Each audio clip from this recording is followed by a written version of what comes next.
Hey guys, I'm here with Trevor Wolfe. He's doing his new solo project, In.Drip. That's In.Drip. His SoundCloud is soundcloud.com/in-drip. That can get confusing, but you know. Hello, Trevor. Hello. How are you doing? I'm this evening? doing, tired but good. That's good. I always say can't complain too much about being busy, so here I am. Right on. Thank you for being here. Yeah, of course. I mean, my job's easy. Yeah, I'm nice like that. Okay, let's start with when you started music and how did that happen? Yeah, so I started with guitar originally.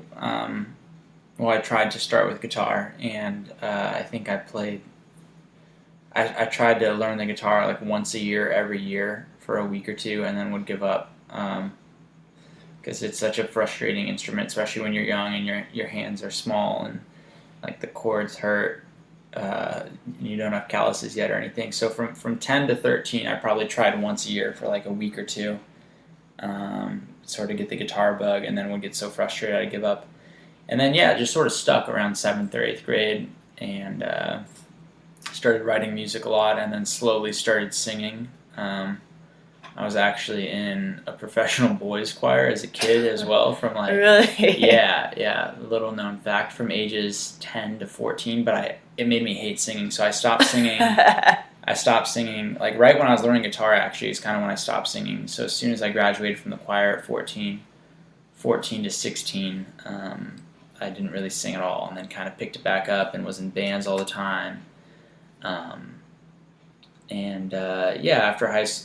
end of high school, early college is when I really started trying to learn how to record a little and like write harmonies, and so like second half of high school, started becoming way more serious about it, and considered maybe going to like a music conservatory for a second. And then,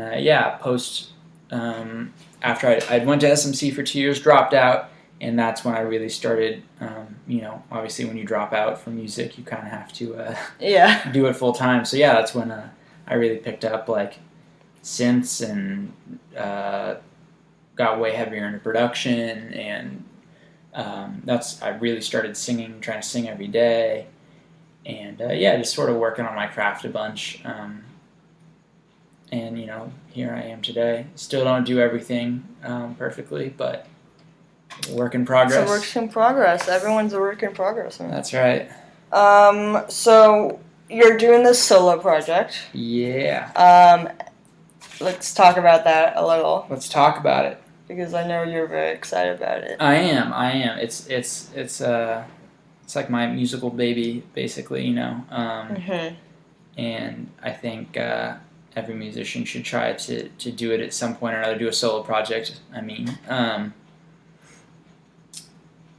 because it's just different, especially like I was always in bands, and it's really different recording alone. Like I don't go to a studio, I have a home studio, and it's really different recording alone, and you kind of experience going crazy a little bit, because it's just like you in a room all the time, and by no yourself. One else. Yeah, exactly. And I do occasionally have a guy who comes in. One of my best mates, Jacob, comes in and plays bass, but 99% of the time it's just me in there. And so In.Drip, like you said, it's in period, drip period, and the reason I put those periods in there, aside from being a complete asshole for blogs, is that it abbreviates, and the I and the D are both capitalized, if you can visualize that, but it abbreviates down to ID, and that's kind of what this project was really started with, was me finding my identity sort of all over again, because I was always into like boots and sort of David Bowie, like crazy eccentric like glam rock outfits almost, and I had really long hair, and then kind of just changed everything, not only aesthetically but also musically. Got into programming drums, and I used to be really sort of anal about not having any MIDI instruments, like through my computer or anything. And I never used any sort of synthesizer, and I really dove into all that and just changed genres. I wasn't, for the first time, wasn't really doing any sort of rock based music anymore. It's kind of a crossover of like hip hop, pop, R&B, and yeah. So I've released 2 songs. I might re-release one of them, but gonna release another single probably in the next month or 2, and then have an EP come out at the end of 2017. Sorry, whoa. I was like, that's a long end of time. 2016, Okay. early 2017. I'm gonna be out of town for 8 weeks, so we'll see. That might delay things a little bit, but yeah, I'm hoping early 2017. Nice. Yeah, so this is most of my time now is In.Drip related stuff. What made you change genres from rock to like hip hop? It just felt like I was putting on an act. Yeah. Before I switched over, and didn't really feel genuine anymore, and didn't feel like me. And I felt like I had been trying to keep up that act in more than just music, in a lot of different areas for so long. Whether it be emotionally or in music or whatever the case was, that I just was really tired of it and wanted to be myself. And on stage too, wanted to be myself. Like, I didn't want to feel like I had to be perfect and like do all these sort of like stage performance things that everyone does, Yeah. So yeah, that was, I guess, sort of the root of all of it, was that it just didn't feel genuine anymore. And I guess probably part of it too was I was a little bit bored. And then, yeah, as soon as I sort of switched over and bought my first pair of sneakers, it was like a whole new world. Nice. Switcher from the boots. Yeah, I got my first, I was like super into that kind of stuff when I was a kid, so it just sort of felt like I was going, even though I had been in the rock thing for so long, just felt like I was sort of going back to my roots a little bit, and yeah, it felt good to go back to that world, I guess. Yeah, back to where you came from. Yeah, a little bit. I mean, not to say I'm like, definitely I'm a guest inside I'm not really a hip hop artist, but as far as hip hop goes, I'm absolutely a guest in that culture, But it just is what I enjoy. Yeah. What are your like major influences in like hip hop? In hip hop, man, it's hard. Yeah, it's hard in hip hop because I don't rap at all. Like I'm a singer. I just saw Drake perform the other night, and that was cool. I haven't loved his past couple releases, but overall he has a few albums I really like, and same kind of goes for Kanye. Has some stuff I really like, even though I know not everyone loves him. Yeah. But I like. I think that he's. I mean, really, he's musically talented. Yeah, he's pushed a lot of boundaries. Yeah. And I get hated on a lot for this. One of my favorite rappers though is YG, who is based out of Compton, and I really like him. He's not a style that I emulate in any sort of way, because he's like straight up just like gangster rap, but yeah, YG's got to be one of my favorites, if not my favorite rapper. And then obviously, like Kendrick. And then there's a lot of guys on SoundCloud I like a lot, and just smaller artists. But yeah, for me, my influence is kind of a mixture of like that sort of music, and then also Bon Iver and Radiohead.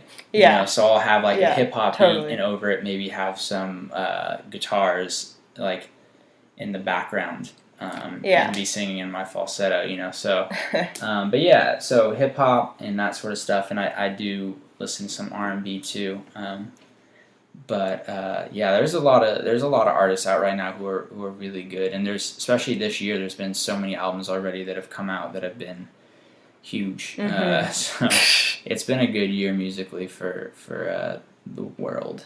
Yeah, it seems like it. So, what's a day in the life of Trevor Wolfe? A day in the life. A day in the life. Day in the life. I would say when I don't have to set up an alarm, I don't have to set an alarm, I try not to, because it feels like over the past 6 months to a year, I've had to set so many alarms for things, which is good. From setting alarms, that means usually good things are happening. Yeah. But I try not to set alarms when I don't have to and sleep in until whenever. I'm a big sleeper, so if I can get 10 to 12 hours, that's me too. Yeah, that's great.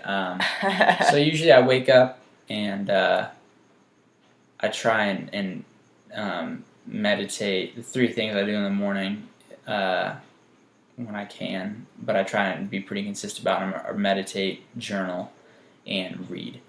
And so meditating is like the biggest thing for me. That was a big game life changer when I started doing that.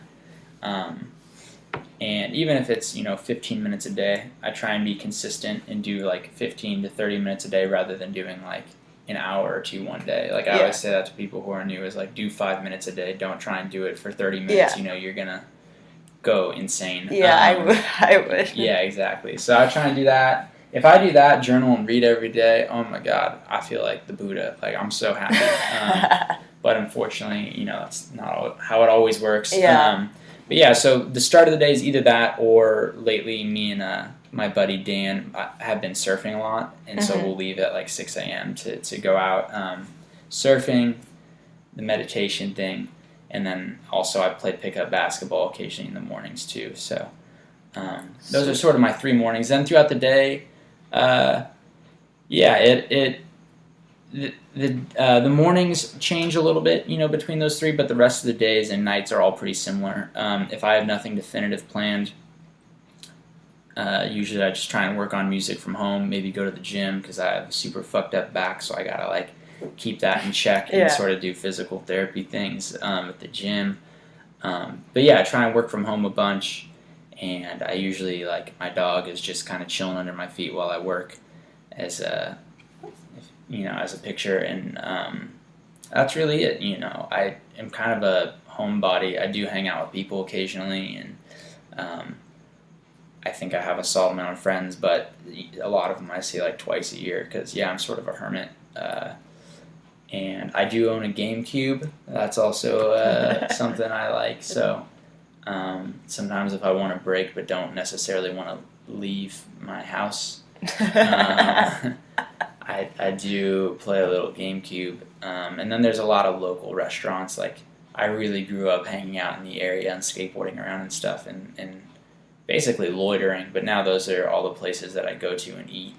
So I do like going to the places around the neighborhood and kind of, even though I live in LA, like, I get to see a lot of people I know. My neighborhood's pretty friendly, and all the shop owners have been there forever. So that's a typical day in the life. A lot of times my nights go pretty long. Whether I'm on the rare occasions I do go out, or I'm at home. A lot of times I work from like 10 p.m. to 4 a.m. when the world is quiet. And peaceful. It just feels like I have it to myself.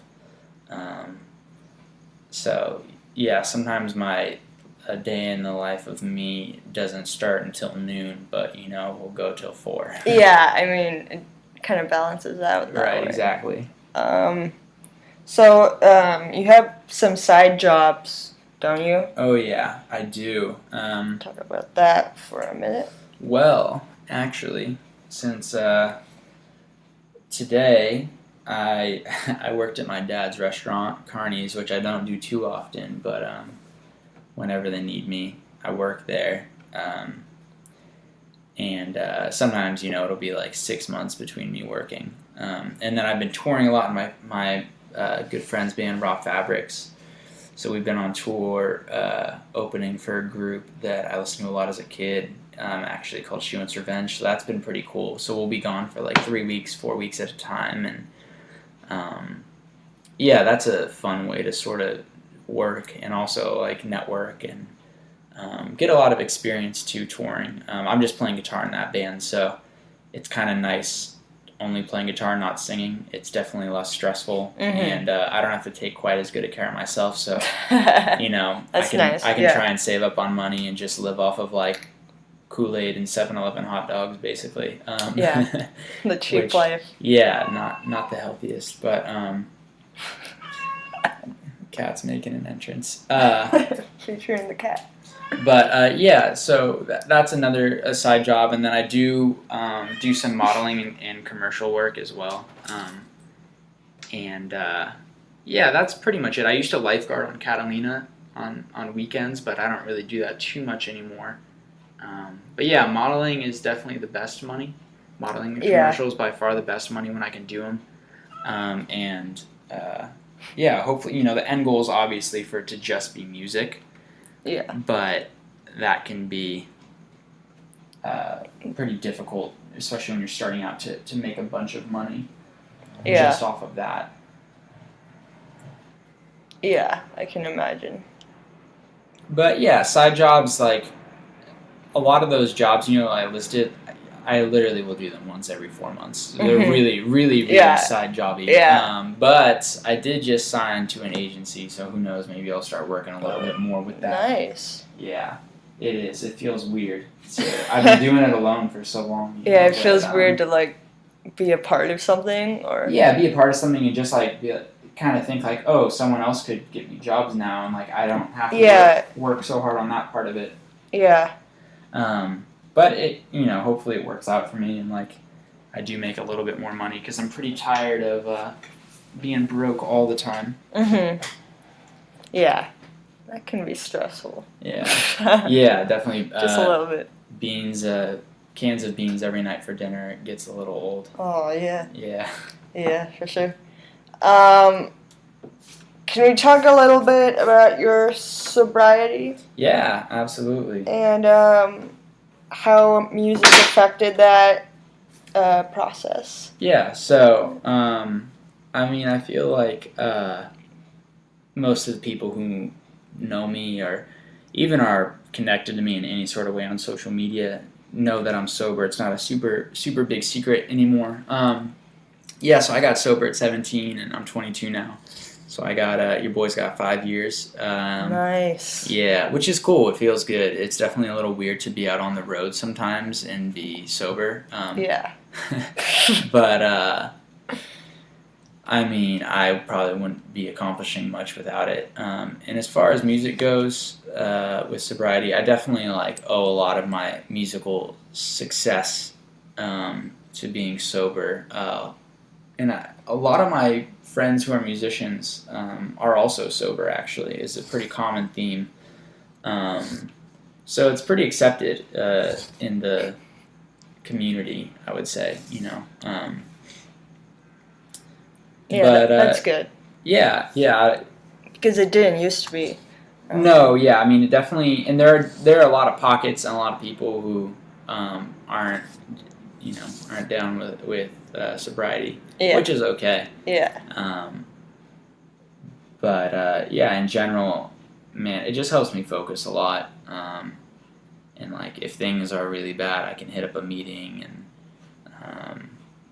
there's always meetings around in LA, and there's always a good young crowd. So yeah, definitely sobriety is a good thing for me. Maybe not for everyone, but yeah, it's a personal choice. Or doesn't it always need to be choice, necessity. Yeah. For me, yeah. But yeah, it was weird. It was weird getting sober in high school, and when I got sober, that was when I really started getting serious about writing songs, and it just seemed like I was pumping out a song a week, or not even, it was be a song a day almost, because I just had a lot to write about, and emotions were finally clear, and I didn't really have a lot else to do. And that was also sort of right when I got sober was the deciding point of, okay, I'm going to go with music and not do. At the time, I was playing really serious court volleyball, and I was going to go to college on a scholarship for that. And that was when I cut that off and just kind of decided to do music. It just seemed like everything flowed more smoothly. Ideas just sort of came to me all the time, and I was able to just really improve a lot in a short span of time when I first got sober. Nice. since fallen off, but no, it's been I feel like a gradual. I don't want to say uphill climb because it hasn't been like a total fight, but gradually been improving since then. Yeah. Yeah. Well, congratulations on that. Thank you. Do you have any advice on people struggling with alcohol and drugs? Yeah, I mean, I think if you're on the fence or you are definitely struggling or you're not sure, you could always try out sobriety and see how it. I mean, it's probably not going to feel good for a little bit. I'm going to be honest. It sucks. Yeah, first 90 days are not tight. But yeah, if you can't go to rehab, whether it's money or insurance related or whatever the cause is, there's definitely a program out there that you can go to. I'd say you got to go to meetings. You got to go to meetings for sure and get a sponsor and do it that way. And that sucks. It definitely is not tight for a little bit, but that would be my biggest thing for anyone who, because that's the when I was younger, like when I was in high school, everyone kind of went to rehab and like had their parents' money to spend. As I get older, pretty much everyone, because I went to rehab as well, and I was also like heavily a part of the program, but everyone I knew who went to rehab isn't sober anymore, and now a lot of them after college, because a lot of them did somehow go and graduate from college, are sort of getting sober again and can't afford to go to rehab. And so yeah, I'd say that's a pretty common theme, especially the older you get, because if you need to be sober, usually you're losing money pretty quickly. Yeah. So yeah, meetings, 90 and 90 days, and kind of just listen to the program. I'm also a big fan of therapy, if you can afford it again. But I think that there's a lot of therapists who are kind of getting their hours that will work on a sliding scale down to as low as like $10 an hour. Yeah. So pretty cool. that can be a bit more affordable. Yeah, rehabs can get pretty crazy pricey. But yeah, that would be the biggest thing. And then just not to feel, I feel like a lot of times people, when they're lost, not even just an addiction in any way, they feel really alone and kind of like in their own heads. And just to know that whatever you're feeling, like, it's been felt by millions of people before you. And yeah, so it's just you're not alone in it, and I think it's more important about how you act on those emotions. Is really what kind of decides your, I don't want to say fate. That sounds really overwhelming. Yeah, I see what you're really saying, overwhelming, but besides your future. Yeah, I guess future is probably a little bit better of a word. Even still, maybe a little bit dramatic for me. But yeah, sobriety, I definitely, especially if you're young, try it out, see how. I don't know. I would say if you're trying it out, give it 6 months and see how it feels. Even if it's just to sort of like chill and regroup, and maybe you're not suffering from addiction, but are heavily using or drinking or whatever, and do need a little break, because that does happen, especially for college kids and whatnot. Yeah, I'd say just gotta keep some hope up, basically. Yeah, definitely. Cool. That's all my questions.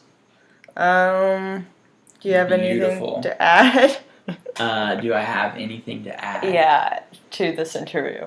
To this interview, not particularly. Okay. Not that I could think of off the top of my head.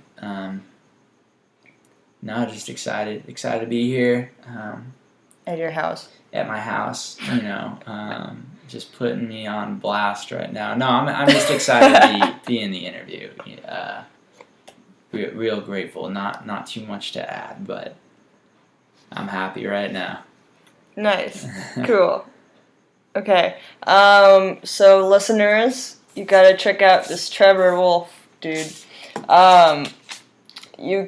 His solo project's called In.Drip. Remember, two periods. SoundCloud.com/in-drip. And Yeah, you should totally check that out. Yeah.